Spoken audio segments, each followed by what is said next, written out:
We are now on part 3 of our wonderful interview with Madhusudan, and we're going to talk a bit about Om. Yes. I had asked him, Mother, what does Om mean? And she told me, my son, it is the voice of Brahman. It is the voice of the divine. It's a frequency. It has no meaning. It is creation. It created. She says, my son, with the sound of Om.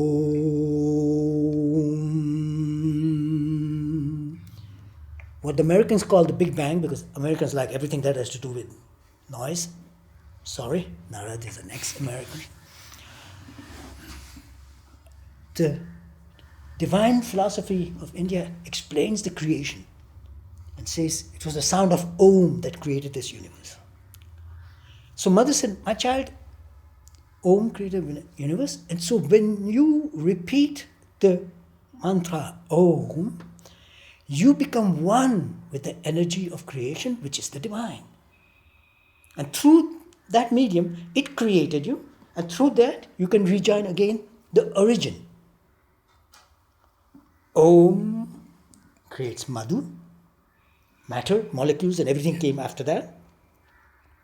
Because that's where it first started, and then came the microscopic molecules till human life evolved. So logic says, if frequency created me, if I use this frequency, I can rejoin my origin, the divine. So Om is the sound of the divine, the voice of the divine. Voice of the divine.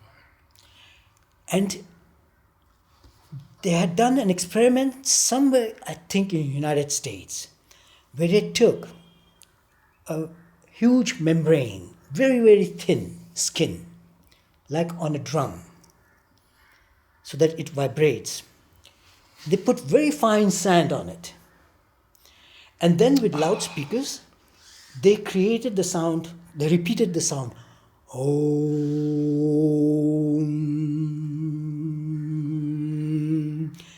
And the energy started making the membrane vibrate.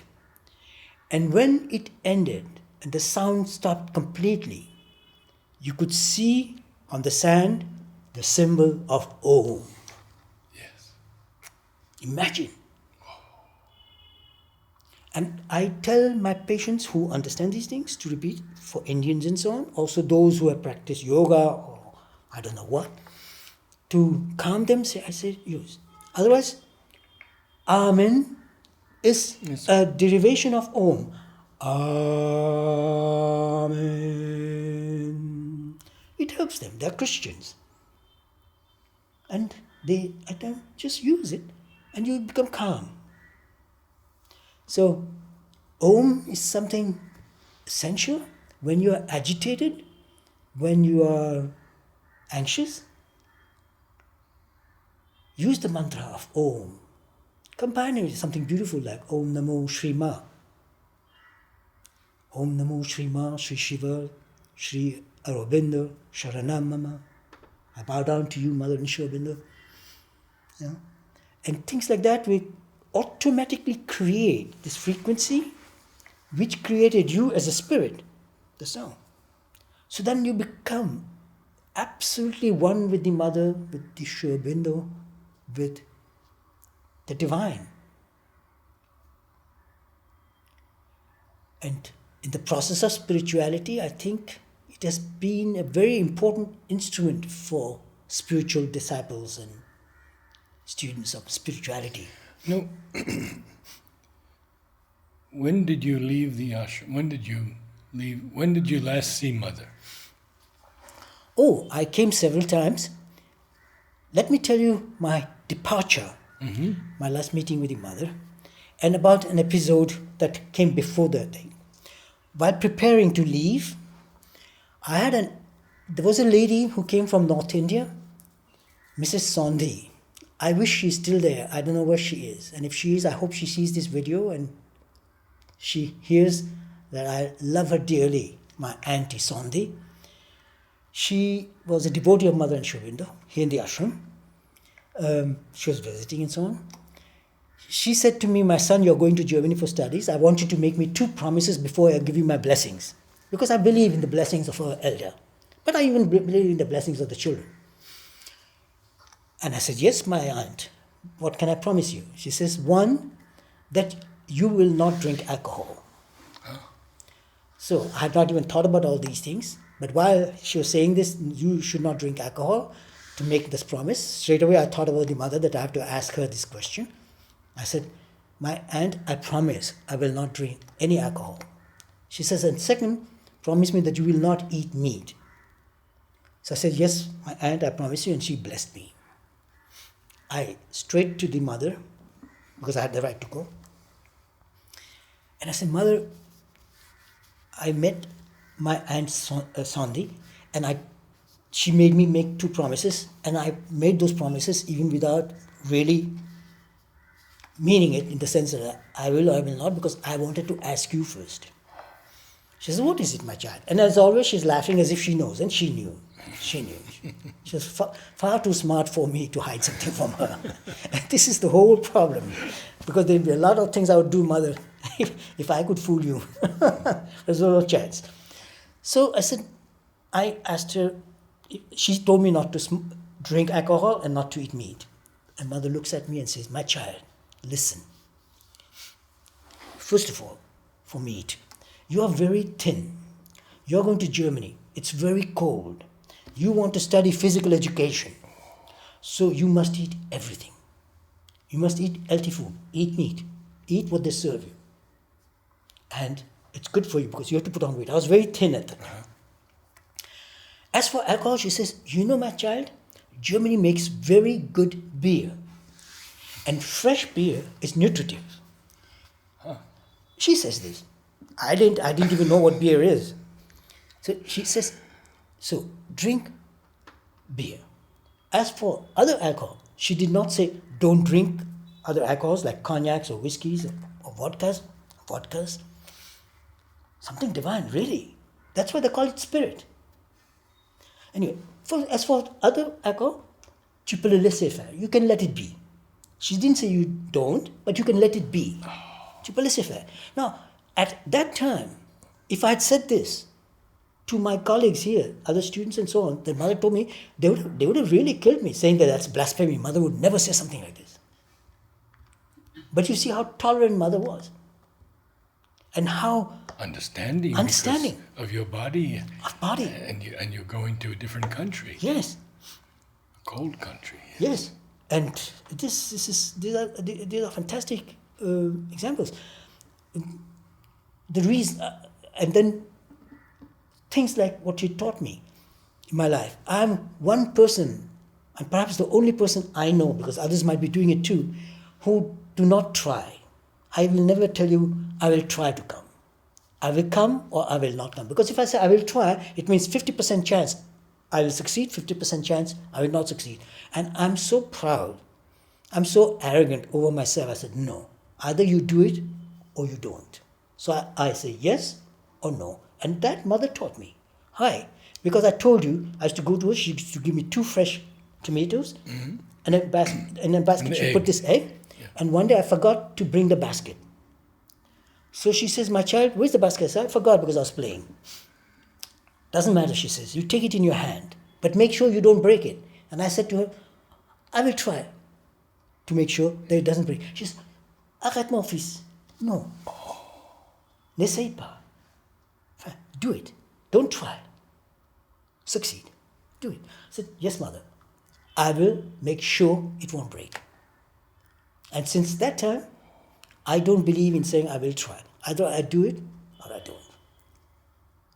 Now you're going to tell us. So the last visit, when I'm leaving, I went to her for my blessings and so on. I can still remember. I had tears in my eyes, and she says, no, my child. You are going for a very important mission. And the last word she says, and she blessed me, I was there for a long time at her feet. You put your head there. Alex, you put your head on Mother's feet. You can still do it with the samadhi, but with this feeling that you're virtually putting your head on her feet. Don't ask anything. Just say, Shrima, ti amo, I love you. And hold the feet. Put your head on it. And you will disappear. All your pain, all your sorrows, everything, nothing is there. You have nothing to ask. You have everything. So I did that. Then she says to me, she looks at me, I'm standing in the house. Va mon fils, go my son. Fort comme un soldat, courageux comme un soldat, fort comme un saint, courageous like a soldier, strong like a saint. And I was still young. I was only 21, I think, at that time, or 20 something. But I always remember that. Courageous like a soldier, strong like a saint.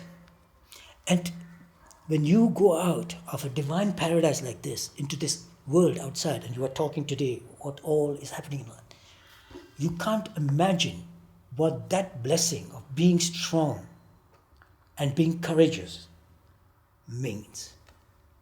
This is what brings you through everything, through every single battle, because you remember this when she's there, she's saying, she puts it in you. And you become that. And look, why this was a paradise. So never try, be strong, be courageous. And I will never, never, ever change. You said you came back sometimes. Oh, I came often. And every time I came, I had this privilege of always the mother, and that's the only reason I came. And every single time, she said to me, my child, you have to continue your work outside. You continue learning. You continue doing what you're doing. And I didn't have any sense for money, earnings, nothing. At that time, there was, India, one could not take out currencies. You could not convert rupees into dollars. Yes, yes. I left India with 5 rupees in my pocket, $5 in my pocket. But she told me, my son, don't worry about money and all that. Don't worry. It'll be organized. You will organize. So I never asked for a scholarship because my father was a millionaire. And I didn't want any money from him.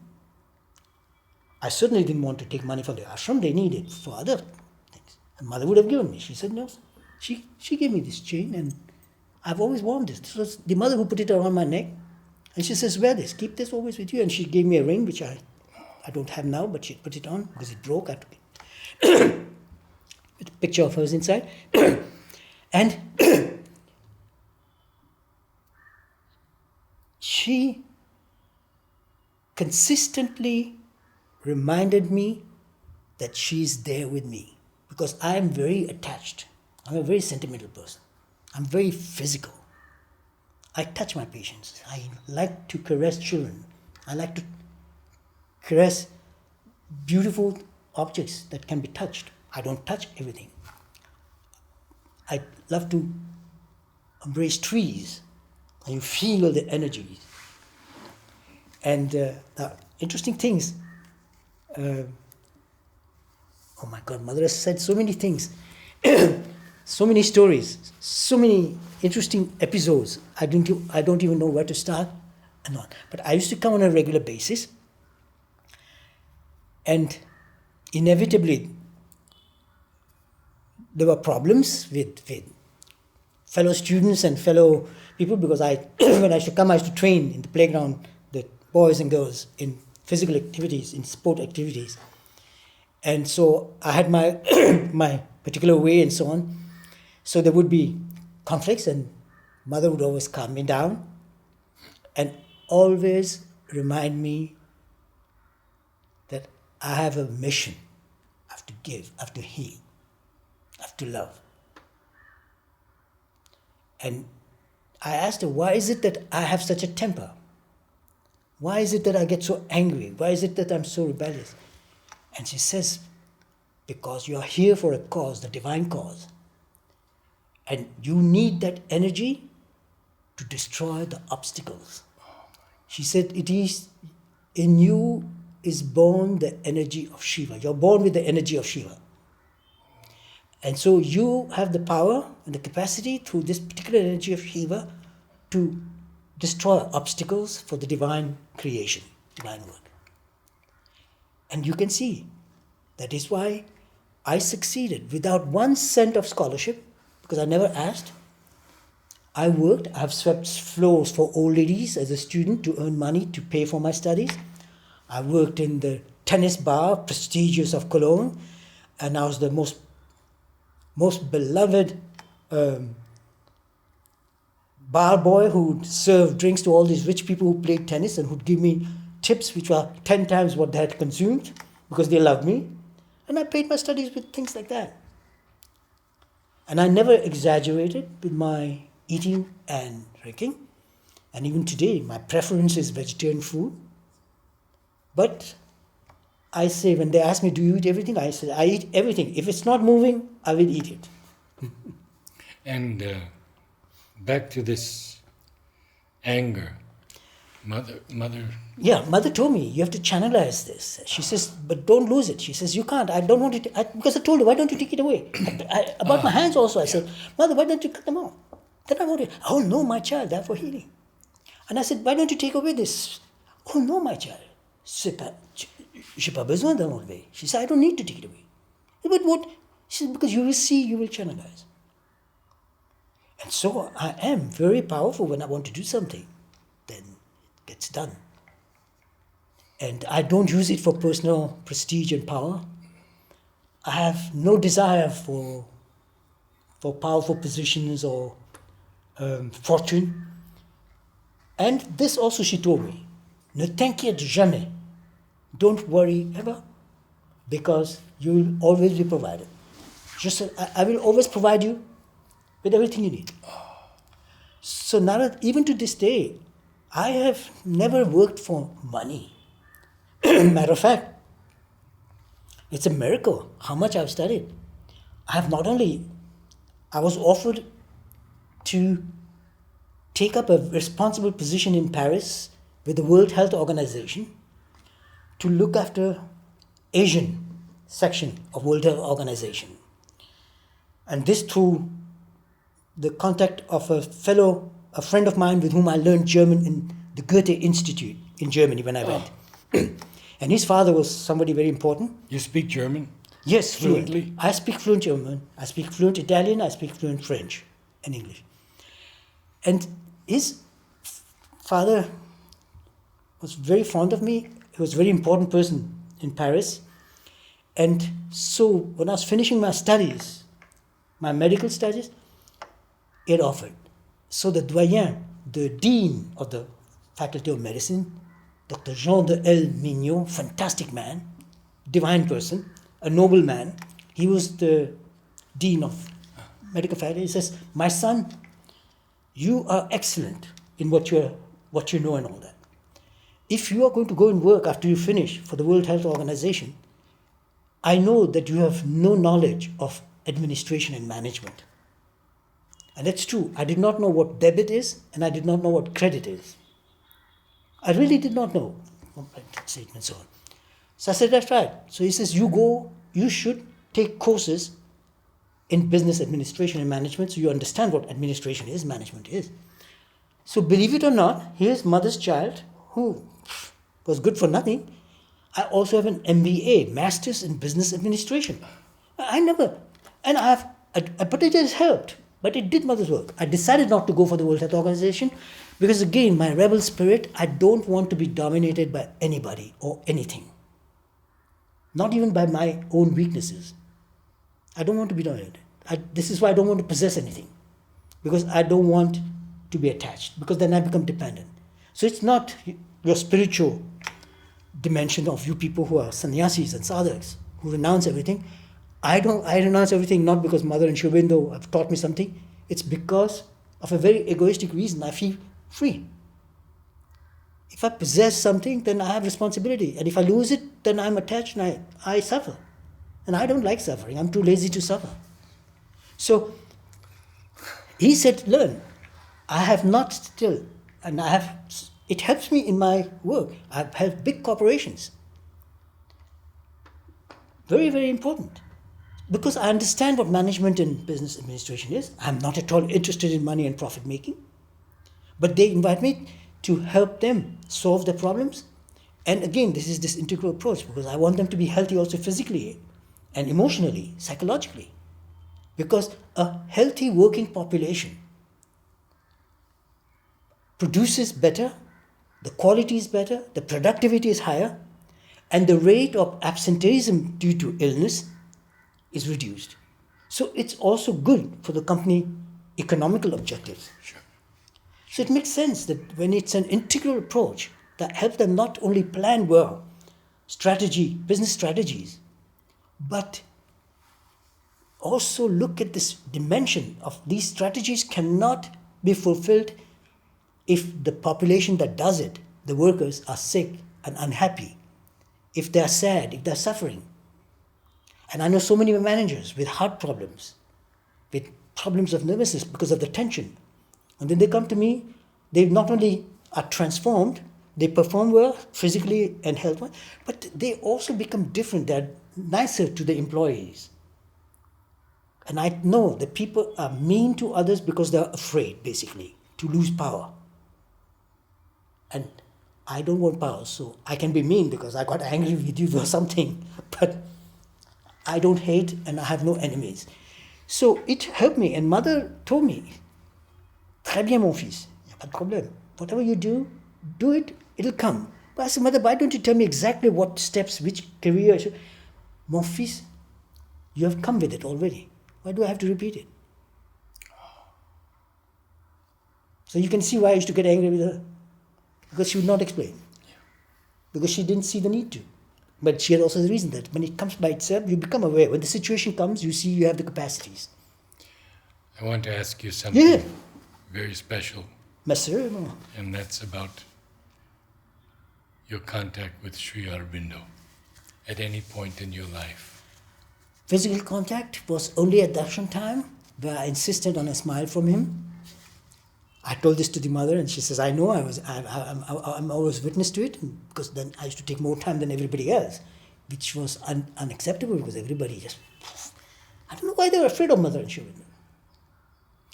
Matter of fact, I can't understand why people are so devoted to Mother and Sri Aurobindo in the sense I want them to love Mother and Sri Aurobindo, not be. With this open relation, hey, ti voglio bene, mamma mia. Madre mia, or mamma mia. I love you, mother. And with Sri Aurobindo, the contact was this particular contact. And then there is this intellectual contact is in the things that I've been writing. But it is not in spirituality. As I said, I've written a book on spirituality, illuminated materialism, and the fabulous human mind for self-fulfillment or for happiness. Because I see everywhere I go, in the ashram, everywhere else, there's this conscious or unconscious idea in the head that either you're spiritual or you are materialist, either spirit or matter. And people feel guilty because they need money or because they are working for money. People feel guilty to be rich. And so many people said, yes, I would like to earn. I don't want to make too much, just enough. So why not too much? Because mothers explained this to me, that money is energy, Lakshmi. And Narad, apart from nature, everything else you see on this earth was the power of Lakshmi behind it. Without it, it can't be. Mother explained me the process of manifestation. Because I asked her, how do things come about to be? Then she explained me, it starts with the energy. It started with Om and became miraculous. So the same thing about manifestation. Without money, nothing can be manifested. So this chair was non-molecular, was an energy. When? It was born, and she told me everything is already there. It only needs to be formulated and brought down, manifested. So this chair was already there in a non-molecular form, energy, somewhere. And then, the day the man who made this chair decided that he wanted to do something, already this energy is starting to molecularize. Then he says, what do I want to do? Because I have to live. I know it's taking time, but this is important. No. We have the whole day. No, but this is important that you understand. The process of manifestation, she says, the moment he says, I have to do something, already this chair is starting to take, hey, perhaps I'm going to be born now, because he might decide to create me. Then he says, yes, I have to do something. I don't want to be a doctor. I don't want to be a tailor. I would like to do something with my hands. I want to make furniture. What kind of furniture? Almirahs, doors? No, I want to make chairs.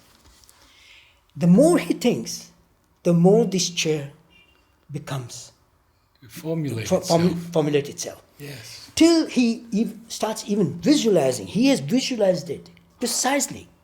I'm guaranteeing you, otherwise it's not possible. It was visualized exactly in his mind. Perhaps he even made sketches. Then the energy of Lakshmi is applied, that he buys the material, the tools, and he creates, and the chair is manifested. Now tell me, you guys who are wise, why cannot not manifest greater things? And I've done that, and you have done it too. You're a great musician, you're a great disciple. How come? Because you wanted it. And she told me, quand tu le veux, mon fils, tu commences le procès de manifestation. When you want, my child, the moment you want, you start the process of manifestation. Alors faites attention. So be careful, my son. I said, pourquoi? Why? Be careful. He says, because you have to want the right things, because you make the mistake to want the wrong thing. Yes. You're in trouble.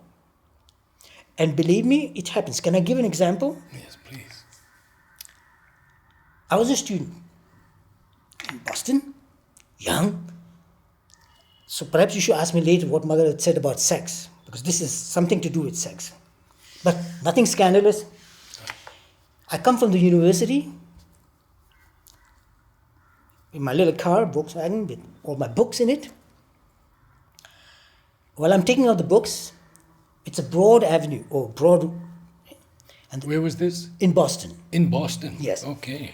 Marlborough Avenue. And all the homes are, in front of the homes, first there are steps that come down. Right. Then there's a little passage, a little garden in front, and then there's the trottoir, the marche à pied, or what you call it, the footpath, and then there's the road. So I park my car on the other side, and I'm living in that building there, and I see this absolutely beautiful young girl cross the street and go into the house on the opposite side of my car. Beautiful. I said, oh, I would like to know, the thought, the energy of creation, sex. She's beautiful. I would love to know her. No intention, no, no thought of sex or so on. But I know that basically it is biologically there is a drive. Well and good. I wanted to get to know her. I said, I would like to. That's already wanting. So already the process of manifestation started. 2 days later, I come back again, and she's sitting on the steps that go into her building where she lives. Beautiful. And she looks at me, I look at her, and she smiles, and I smile, and she calls me. And I said, hey, Ma, look at her. She wants to get to know me. I know that she was already laughing, because now I'll tell you. I leave the books and everything in the car, I close the door, I walk. When I pass the road and I come onto the footpath, I look at her, I realize that she's a transvestite. Is that how you say it in English? Yes, transvestite? Yes. And I stop. She starts laughing because she knew that I had not recognized. I was thinking that she's a real girl, but she was not a real girl. She was a boy dressed like a girl, And she knew that I had not understood, and so I started laughing. I stood there. I didn't laugh, and she started laughing. She says, "Hey, no problem at all. It's okay." She says, "I said, I'm sorry. I thought." She says, "No problem." She says, or he says, So then I remembered what Mother had said. Faites attention. be careful of what you want. And you see what happens. I got into a terrible situation of embarrassment. And this is just an example. So we can do marvelous things with this process of manifestation, that what you want becomes. But you have to strong. That's why visualization is very important. Most people say, I would like to be rich. But if you ask them, and they're not rich. Why? Because they don't know what they want as rich. It's a feeling. But it's so already it's manifesting, but it can't descend because they have not given it sufficient energy. The energy comes when they visualize what they want, yes. And then when you start working towards it, then it matters. It's not just wanting it. If I stay in bed all day and say, I want to create a chair, never. Mother said to us about the new music. Yeah. She said, it's just above your head waiting to descend. Yeah. Just what you're saying. Yes, this is inspiration. Yeah. And once you manifest it, it can be re-manifested much easier for many, many people. So wealth is there. We can build wealth. But I am not interested in money. And she told me, well, it doesn't matter, you're not interested because you have everything you want. But similarly with healing also, if someone were to work on a specific problem in the body, it goes into the universe if they heal it. Absolutely. Absolutely. Suffering is also contagious, so is all healing. Because in the process, this is divine process, there is really no duality. There is no night and day. It's up to us. And when you create something beautiful, it goes wider. So in healing also, I want people to really visualize not the illness, visualize the health.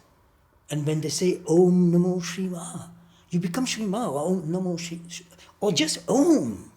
You become that Om, you are in absolute health because energy has no molecules, it is not biological, so it can't have illness. Only molecules become ill. Only cells become ill. My brain cells can become ill. My thoughts, no. And I have told my brain, you think what I say, I, as a divine spirit. And that's why then I don't have 55,000 thoughts. Only thoughts that I like, and only thoughts that make me smile and laugh. And very often my wife will say, I'm sure you're thinking of something humorous. I said, why? Because you're smiling, she says, and you're laughing. What were you thinking? And I tell her what I was thinking about, and then she starts laughing also because there's so many humorous things in life. Yes. And it's interesting. I did want to ask you, and of course, whatever your response is, I fully accept. And that is about the supramental force that they have brought down to Earth. And you see, this is the whole point again for me, why I'm a rebel. Why I said I don't want people to stone me and say this guy is crazy. But what makes me mad is that they have brought down this force. You say it, everybody repeats it in the ashram, everybody is saying it all the time, everybody is just talking about it. But nobody is doing anything about it. This supramental force can only be used if you use it. It can only work if you use it. I can have $1 million in my pocket and they will crumble and die and perish unless I take it out and use it. The energy of Lakshmi can only work when you apply it. Money by itself doesn't move nothing, but how you use it. So the supramental force, the only way it works is when people like you and him apply it, manifest it, use it. But don't think that it has to be used only for high noble things. For even the daily stuff of your daily life, by this feeling of absolute awareness inside, this psychic consciousness, this divine soul consciousness. In this new book that I've written about mind, spirituality, materialism, and the fabulous human mind, I explain the value of all these things together, why they're each, all of it is important, but together. That is the whole idea of the integral yoga, if I've understood well, Sri Aurobindo, unless I'm totally fucked up here. that I've not understood nothing, but what I understand from Sri Aurobindo's yoga is that this life is not just for living in heaven, but living it here, bringing heaven down here, and living this heavenly life on earth. And becoming the divine beings that we are inside, outside. So, talking of this supramental force, my God, but this is what is, I'm 78, I'm in perfect health. I got diarrhea day before yesterday, but my body had it. I did what was necessary and I'm okay now. So, supramental force is there. And people are waiting for some miracle to happen to show that this is supramental force. But this is happening all the time. Why is it that Pondicherry was not wiped away when the tsunami came? You know? Why is it that Madhu and his wife were out on the streets when the last cyclone, when you were talking about there was a cyclone some years ago when Maurice's house was completely destroyed. And we were supposed to move in for 1 week there because we were in the new guest house. They could not keep us for 1 week. We had to move out and then come back after 1 week because everything was booked in advance. And we decided, Maurice said, look, I'm going away on vacation for 10 days or whatever, so you move into my place. Here are the keys, or you get the keys and you will get and you move in. And we decided no. We woke up, we said no, we'll go back. We had reserved for 4 weeks. We flew back in 5 days. And the day after we moved, we flew there. When we arrived, I got a call saying, my God, you must know something that everybody else doesn't know. I said, why? He said, you escaped before the storm came, because Maurice said himself, my God, what would have happened? There was not a single room available anywhere in the ashram or in Pondicherry. Yeah. So we had to go to his apartment. But if his apartment was totally destroyed, he said totally, everything was just water, all the glasses, everything was broken. Everything. I don't know if you've ever been to Maurice's house. Yes, I have. It's incredible. Yeah. He said, Mother, you couldn't have stayed anywhere. It cost him a fortune to redo it. So now you can see that supramental force works, but only if individuals apply it, and by individuals and not just like that. And then each individual counts. So more people use it for their personal life, for their personal self, and in their daily process of living, and in the state of consciousness, then I think that would be fantastic. So I don't want to be in the ashram and meditate for hours in front of the samadhi. That's for me waste of time. And I told that to Mother, and she said, that's why I said to you not to worry about meditating. Because to me, that's not spirituality. But for you guys, yes, please, for heaven's sake, I'm not saying don't meditate. Do what you're doing, it's right. I have no advice to give to anybody, but that's my way of doing and working with the supramental force. And in medicine, it's very important. Yes. Did Mother speak to you about anything about the future? My God. I was never worried about the future.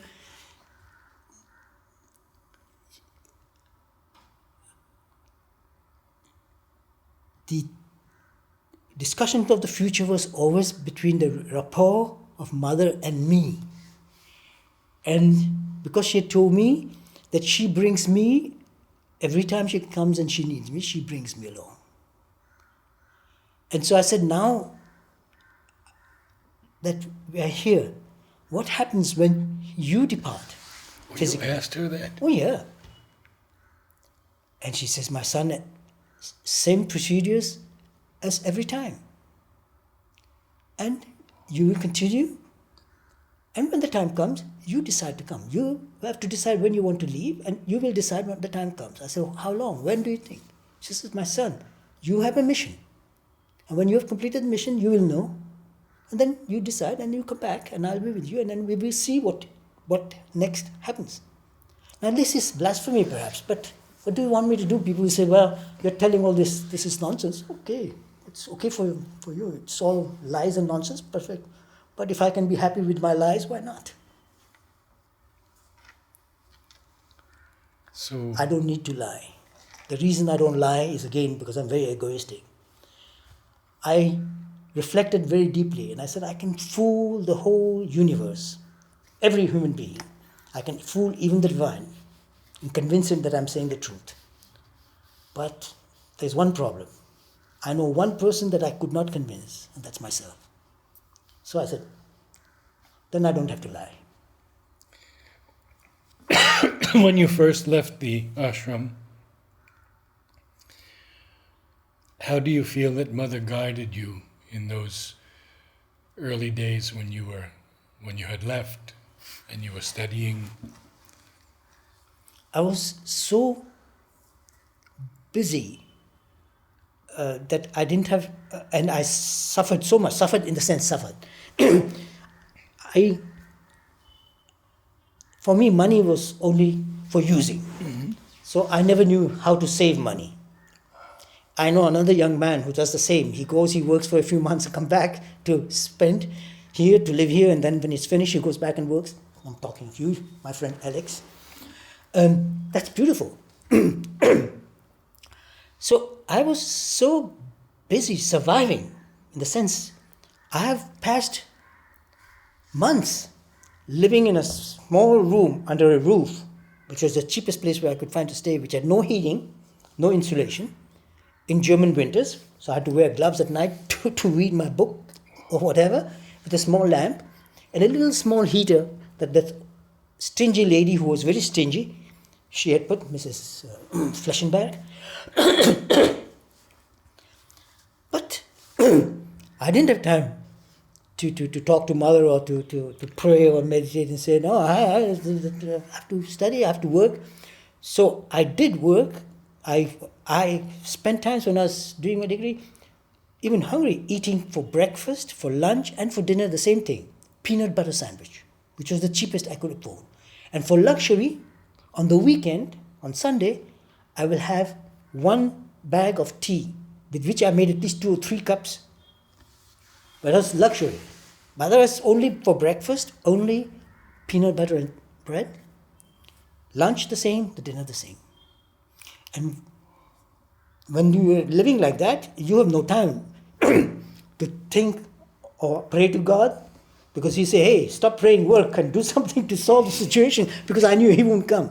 But that is where you feel the presence, that she's there. So you can do you can struggle, you can fight, and you can suffer, because she's there, she's going to push you through, you'll come through. So I never worry what will happen tomorrow. And it has been miraculous. We have had everything. What we have, we enjoy. We don't have everything. What we don't have, my wife and me, we don't miss. So neither of us have wishes. I would like to buy that. I would like to possess this. I see beautiful things. I love them. I appreciate them. But I want them to be there. I don't want to. Yes. So during this presence of Mother and Sri Aurobindo is something that you constantly have on, whether you're sleeping or you're awake, whether you're suffering or you're dancing. This is the joy of living.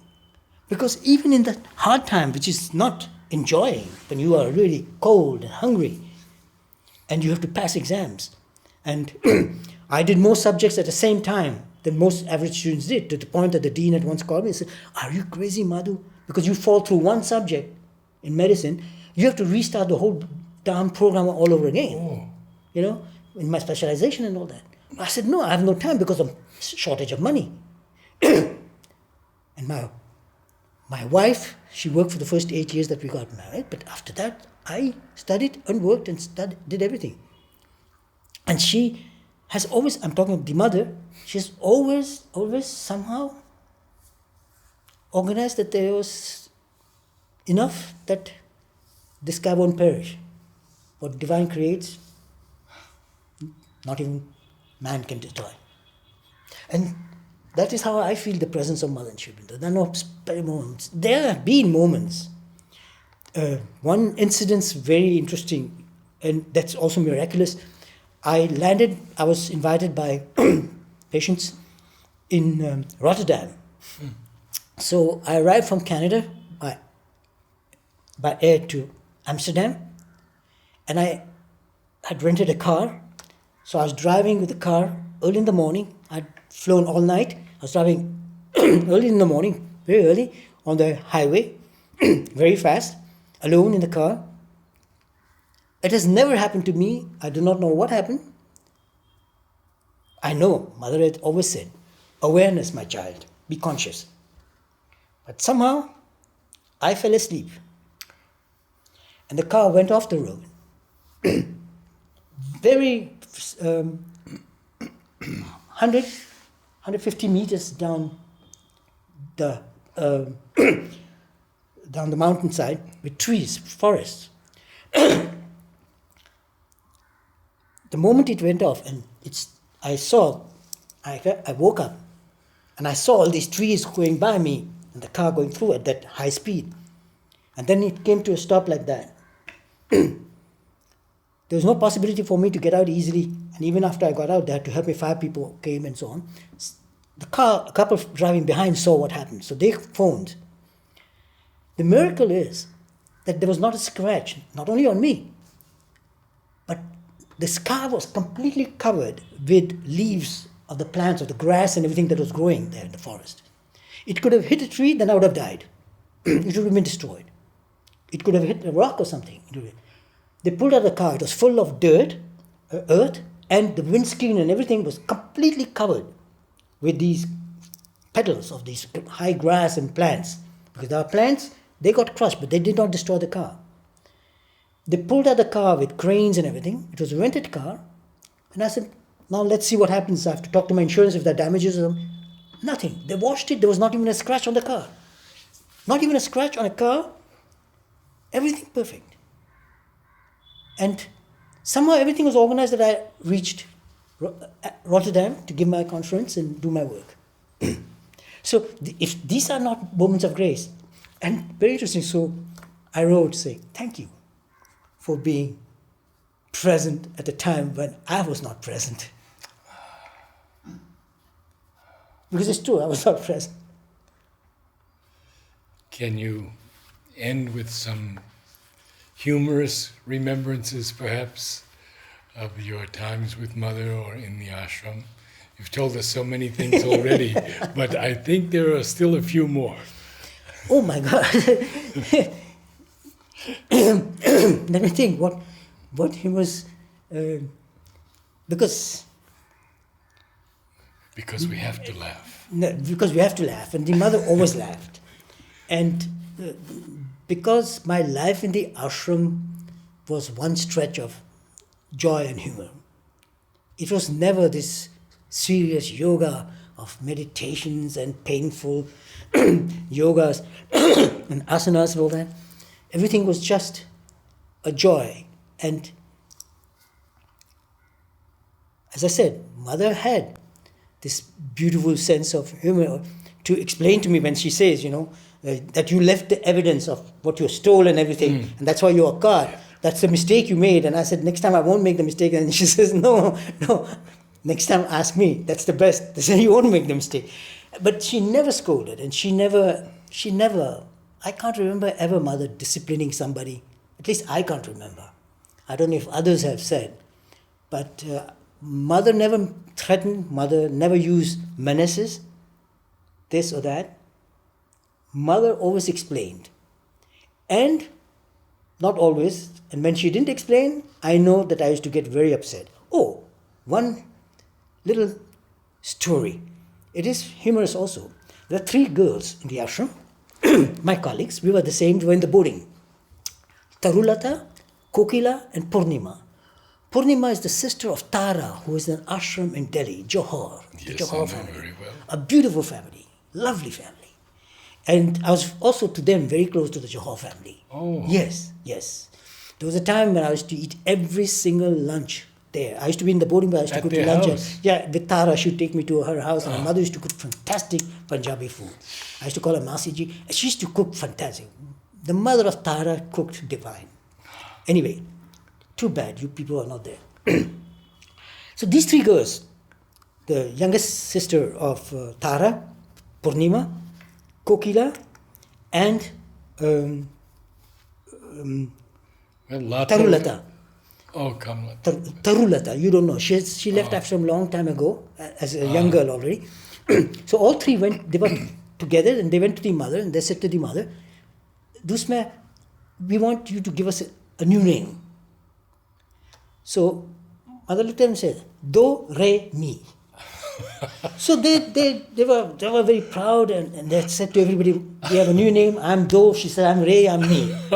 And I was a small boy like them. I said, why they? I don't like Madhusudan. What a stupid name. I would like to have a name that Mother gives me. So I went to Dusmer. You gave name to Tabulata name. I would also like to have a new name. So please give me a name. So she looks at me, she smiles, and she says, my son. She looks and she looks and she looks and she says, my son, I have to first research what your name means.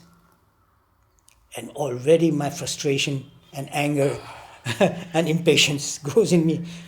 Huh? They get straight away, do, re, mi, and I have to wait. Say, yes, my child, be quiet. I have to first research. Then we will see. Then we will see, she says. The next day, she saw me going to show in the room. She calls me fiston. I go. She says, my child, I meditated on your name, and your name, Madhusudan, means vainqueur, the victorious. Vainqueur. Vainqueur is victorious. Yes. But I was a small boy. My French was very small in that sense. So to me, vainqueur, I did not know it means victorious. I said, vin is 20 in French. Vin is 20 in French. Yes. And cœur is heart. I said, 20 hearts, what a stupid name. And she says that it's very important. That's the right name for me, a boy with 20 hearts. I was frustrated, Alex, you won't believe. I was really frustrated.